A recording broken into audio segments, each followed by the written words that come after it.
शिवसेनेच्या बालेकिल्ल्यात आज महायुतीची समन्वय बैठक होणार आहे। या बैठकीकडे पूर्ण राजकीय विश्लेषकांचं देखील लक्ष लागून राहिलेलं पाहायला मिळतंय।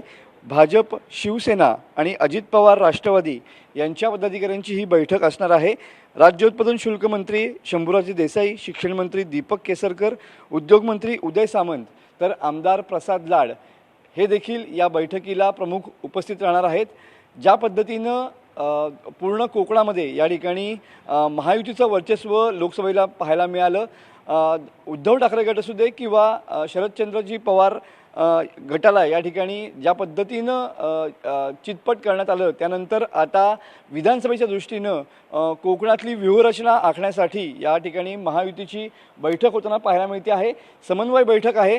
ज्या पद्धतीनं 100% भाजप असा दावा या ठिकाणी भाजपने केलेला होता आणि त्याच अनुषंगानं भाजपची रणनीती देखील भाजपच्या कोर कमिटीमध्ये पाहायला मिळाली आणि त्यानंतर आता खऱ्या अर्थानं महायुतीची ही समन्वय बैठक होते आहे आणि त्याच अनुषंगानं या समन्वय बैठकीमध्ये नेमका काय चर्चा होते याची उत्सुकता लागून राहिलेली आहे। कारण भाजप सिंधुदुर्गातील 3 तर रत्नागिरीमधील 2 जागा विधानसभेसाठी मागते आहे आणि त्याच अनुषंगानं ही बैठक जी आहे, ही समन्वय समिती जी आहे, समन्वय समितीची जी बैठक आहे ती या ठिकाणी खूप महत्त्वाची असणार आहे।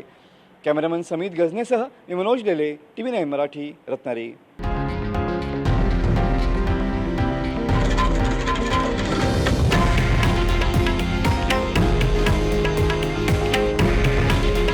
हे आहे देशातील नंबर 1 न्यूज नेटवर्क आणि आपण पाहत आहात TV9 मराठी। काळजी तुमची, हित महाराष्ट्राचं।